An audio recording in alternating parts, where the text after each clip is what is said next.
आइए अब देखते हैं भाग 2 में। संख्याओं के भाग 2 में देखिए आप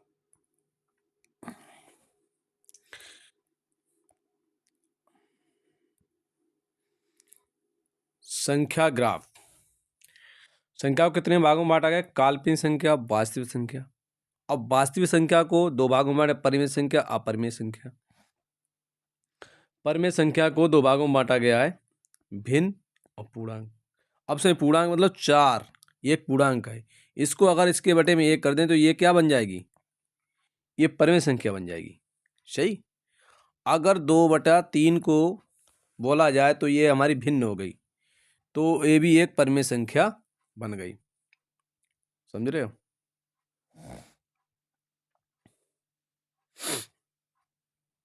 और इस प्रकार फिर मैंने पूर्णांक को 3 भागों में बांटा है, ऋण पूर्णांक, धन पूर्णांक, शून्य।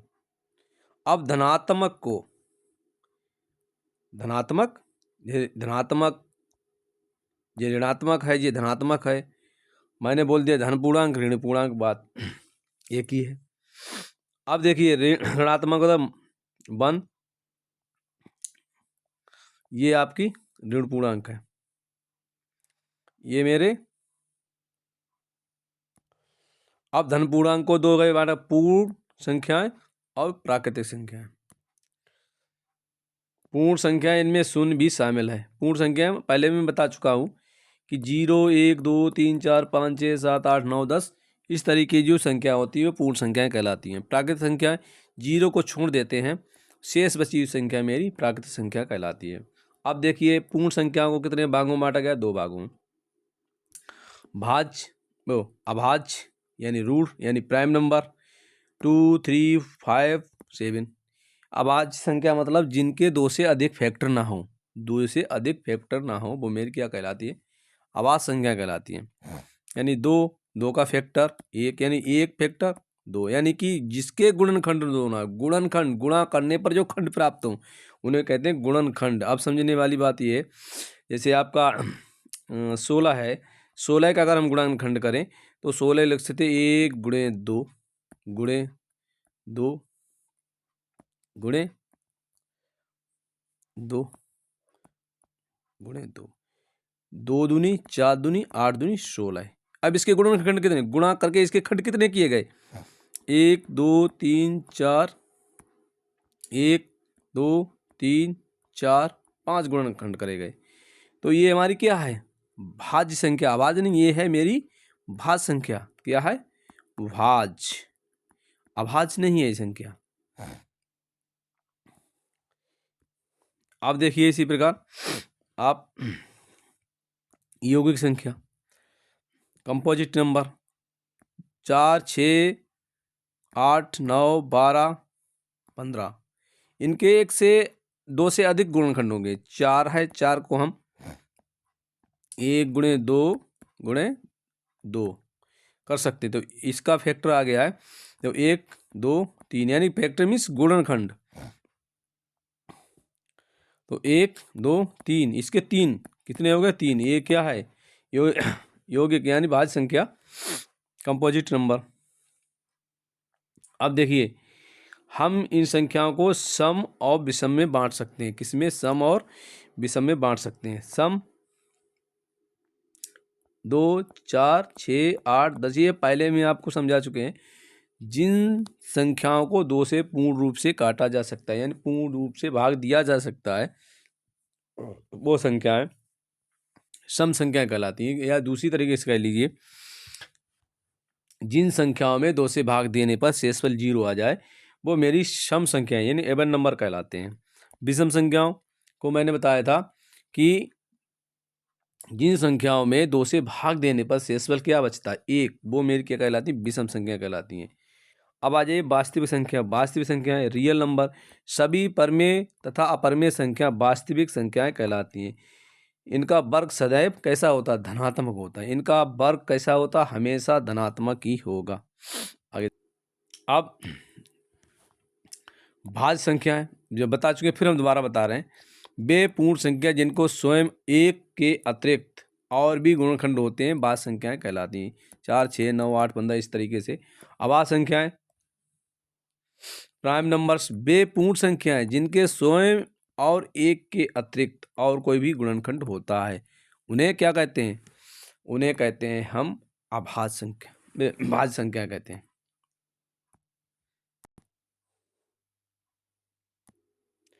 अभाज्य संख्या सीख गए, भाज्य संख्या सीख गए, अभाज्य संख्या सीख गए।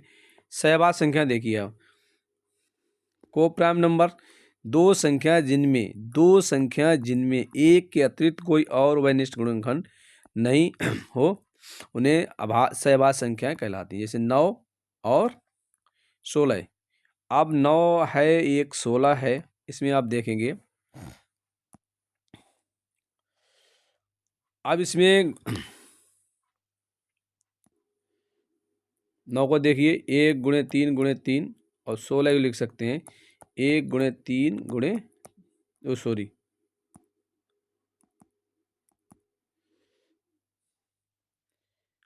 1 गुणे 2 गुणे 2 गुणे 2 गुणे 2, 2 दूनी 4, दूनी 8, दूनी 16, ये हो गए।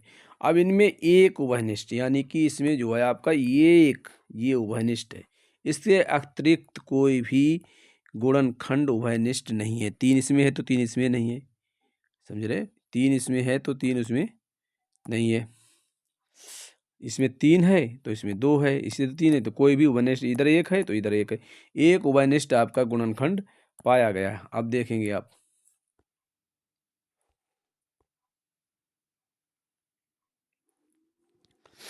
तो ये हो गया आपका सहभाज्य। क्या हो गया? सहभाज्य। योगात्मक तत्समक। अब माइनस ए प्लस 0 बराबर ए, शून्य को योगात्मक तत्समक कहते हैं। योगात्मक प्रतिलोम,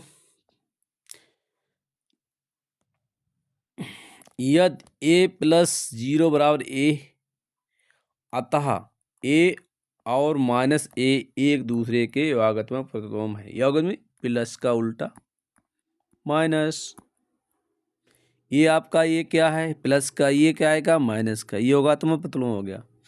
इसका उल्टा ये और इसका उल्टा ये योगात्मक प्रतिलोम। मतलब अगर हम माइनस में 4 मान लीजिए, 4 अंक ले रहे हैं हम, अगर 4 ले लिया, 4 का योगात्मक प्रतिलोम होगा कितना? माइनस का 4।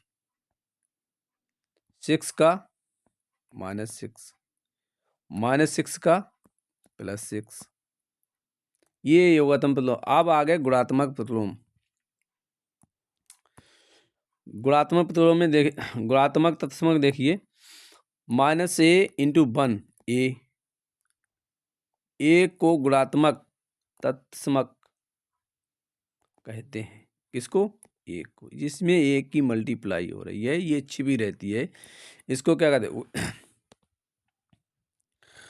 गुणात्मक तत्समक कहते हैं। गुणात्मक प्रतिलोम अब देखिए, यदि ए इंटू बी बराबर 1, तब ए और बी एक दूसरे के क्या हैं?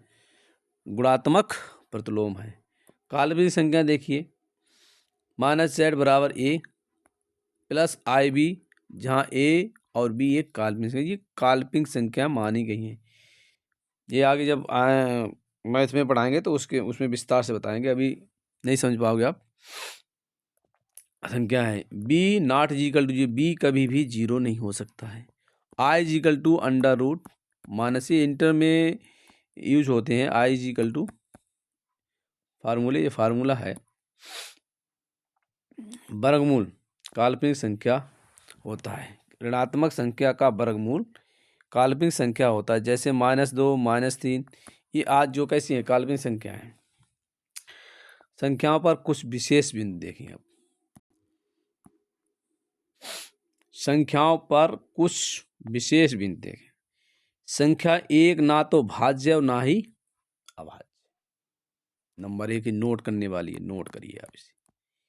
संख्या 1 क्या है? ना तो अभाज्य है और ना भाज्य। ऐसी संख्या जो अभाज्य हो एवं सम संख्या हो केवल 2 है। कैसी हो? अभाज्य की मैंने पहचान बताई थी कि 2 से अधिक फैक्टर नहीं होंगे। दूसरी पहचान ये बताई, एक और स्वयं का कोई भी गुणनखंड नहीं होगा, यानी फैक्टर नहीं होगा, उसका कोई भी गुणनखंड नहीं होगा। दोनों इसमें शर्तें लागू हो रही हैं। तो ये एक ऐसी अभाज्य संख्या है और समवी संख्या। सम के लिए मैंने बताया था कि 2 से जब हम भाग दे किसी संख्या में, चलो 2 को भाग 2 से दे रहे हैं, तो इसमें 2 में से 2 गया तो 0 आ गया। मैंने बताया था कि जब हम किसी संख्या में 2 से भाग देते हैं, अगर उसका शेषफल 0 आ जाए तो वह संख्या क्या कहलाती है? सम संख्या कहलाती है। तो यहाँ पर ये सम की भी शर्त लागू हो रही पूरी, और अभाज्य की भी, यानी कि 2 को अगर फैक्टर में बदला जाए, 2 को अगर फैक्टर में बदला जाए तो हम लिखें 1 × 2, तो ये एक फैक्टर, 2 फैक्टर, और उसके बाद भी उन्होंने बोला था एक और 2 यानी स्वयं के अलावा कोई तीसरा फैक्टर नहीं होगा, या दूसरा गुणनखंड नहीं होगा, तो मेरी क्या कहलाएगी संख्या? वो अभाज्य संख्या कहलाएगी। आगे देखेंगे हम। वे 2 अभाज्य संख्याएं जिनके बीच केवल एक सम संख्या होती है अभाज्य जोड़ा कहलाती है। क्या होती है? अभाज्य जोड़ा कहलाती है। वे 2 अभाज्य संख्याएं जिनके बीच केवल एक सम संख्या होती है क्या कहलाती है? अभाज्य जोड़ा। अब समझिए 5 क्या है?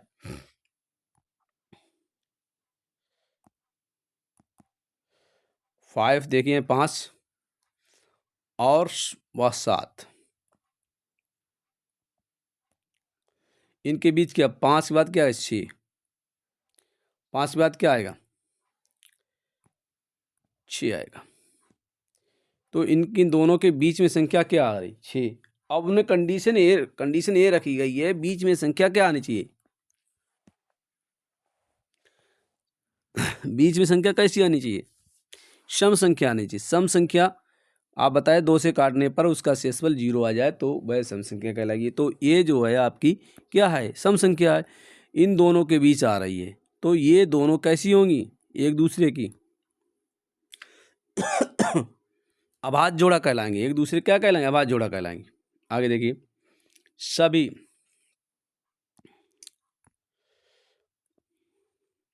सभी प्राकृतिक संख्याएं पूर्ण, पूर्णांक, परिमेय एवं वास्तविक होती हैं। अब समझिए बात, सभी प्राकृतिक संख्या मेरी शुरू होती हैं 1 से, 2, 3, 4, इस तरीके से शुरू होती हैं। अब इनकी कंडीशन पूरी डॉट डॉट डॉट डॉट बहुत आगे तक सभी प्राकृतिक संख्याएं पूर्ण संख्याओं की भी कंडीशन दी थी। पूर्णांक, ये भी पूर्णांक है। पूर्णांक कहाँ शुरू होते हैं? 0 लगा देते हैं, लेकिन 0 लगा देंगे तब ये मेरी पूर्ण संख्या बन जाएंगी। क्या लगा देंगे? 0 अगर हम लगा देते हैं तो ये मेरी पूर्ण संख्या बन जाएंगी, पूर्णांक बन जाएंगे। लेकिन अभी कैसी है? नेचुरल नंबर, यानी प्राकृतिक संख्या है। तो उन्होंने ये कहा है कि सभी प्राकृतिक संख्या पूर्ण भी होती है, पूर्णांक भी होती है, परिमेय भी होती है। अब ये है परिमेय, इसके नीचे हम 1 कर दे रहे हैं, 2 के नीचे 1 कर दे रहे हैं, 3 नीचे 1 बटे कर दे रहे हैं, और 1 इसके भी नीचे कर दे रहे हैं, इसमें कोई फर्क नहीं पड़ने वाला है। तो ये संख्या कैसी हो गई? परिमेय संख्याएं बन गई ये, सभी परिमेय संख्याएं बन गई ये। और ये वास्तविक भी संख्याएं भी हैं। आगे देखिए, सभी पूर्ण संख्या पूर्णांक, परिमेय एवं वास्तविक होती हैं। सभी पूर्णांक परिमेय एवं वास्तविक होते हैं। सभी पूर्णांक परिमेय एवं अपरिमेय संख्याएं वास्तविक होती हैं।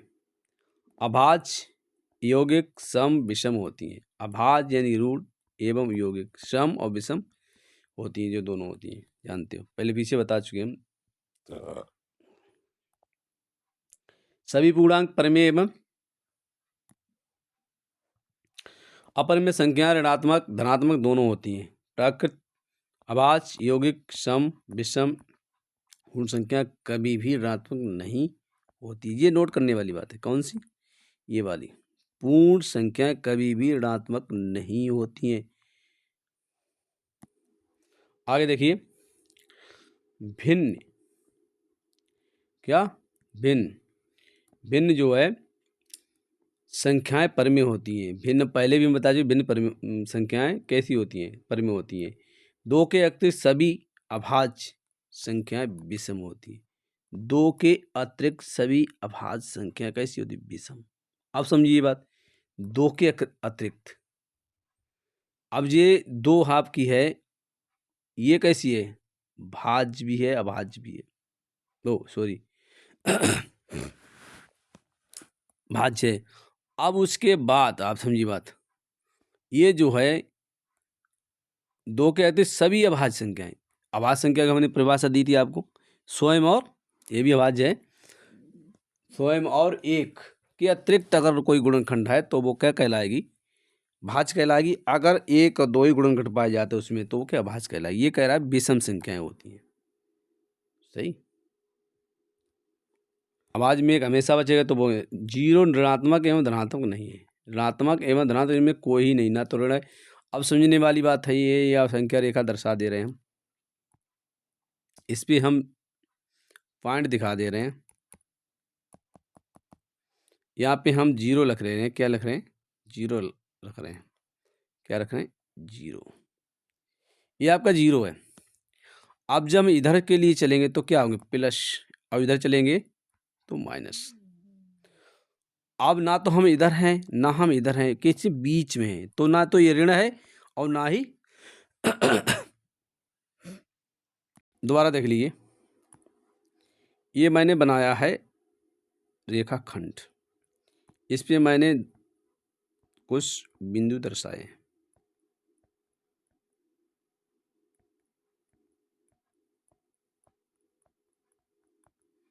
ठीक। अब हम इसको, इस बीच वाले बिंदु को जीरो से डिनोट कर देते हैं, ये आपका जीरो हो गया। जब हम जीरो से इधर को चलते हैं तो क्या, सभी संख्याएं कैसी होती, प्लस की होती है। और जब हम इधर के लिए चलते हैं तो सभी संख्या कैसी होती है, माइनस होती है। अब जीरो ना तो इधर है ना इधर है, तो इसलिए ना तो ये प्लस है ना ही ये माइनस है, समझ रहे। जीरो ऋणात्मक एवं धनात्मक नहीं है। शून्य में किसी भी संख्या का भाग देने पर, शून्य में किसी भी संख्या का भाग देने पर शून्य आता है, अतः यहाँ पर ये वास्तविक संख्या है। अब समझने वाली है, किसी में जीरो से भाग, जीरो में किसी से 4 दो तो क्या आएगा, जीरो आएगा। जीरो क्यों आएगा उसका भी हम कारण बताएंगे। अब समझने वाली बात ये है,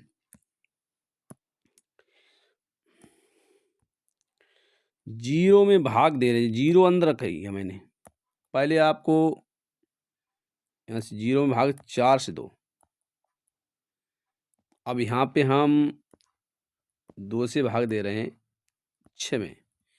कोशिश हम ये करेंगे 2 का इतना पढ़ा पढ़ें, इस तरीके से इतने की गुणा करें कि इसमें 6 आ जाए। अब 2 में हम गुणा कर रहे हैं 3 की, तो क्या आएगा, 6 आएगा, तभी तो यहाँ 6 रखेंगे हम, यहाँ क्रॉस हो गया। 3 का पाड़ा पड़ा, अब इसमें हम सोचेंगे 4 में कितना पाड़ा पड़ा जाए कि जीरो आ जाए, तो हम 4 की गुणा कर दें जीरो में तो क्या आएगा, जीरो। तो जीरो 4 में गुणा की जीरो की तो हो जाएगा जीरो, जीरो नीचे हम जीरो रखेंगे तो माइनस इसमें करेंगे तो फिर यहाँ पे जीरो आ गया, ये कुछ नहीं बचा, यानी जीरो। कहने का मतलब है, जब हम किसी जीरो में किसी संख्या से भाग देते हैं तो उसका मान क्या आता है, जीरो आता है, जीरो आता है। किसी भी संख्या, आप इसी प्रकार आप देख लीजिए, किसी भी संख्या में शून्य का भाग देने पर परिभाषित नहीं है, किसी भी संख्या में शून्य से। अब उसका उल्टा देखिए, किसी भी संख्या में, यानी कि 4 ले रहे हैं और उसमें जीरो से भाग दे रहे हैं, ऐसी कोई भी संख्या ना है जिसमें हम इसमें कितनी भी बार डालेंगे तो इन्फिनाइट यानी अनंत, क्या आएगा, अनंत, ये चिन्ह होता है अनंत का। या इस तरीके से बना दीजिए, इस, सॉरी, ये आपका अनंत का चिन्ह हो गया, अनंत, इन्फिनाइट, ये बना हुआ है, ठीक।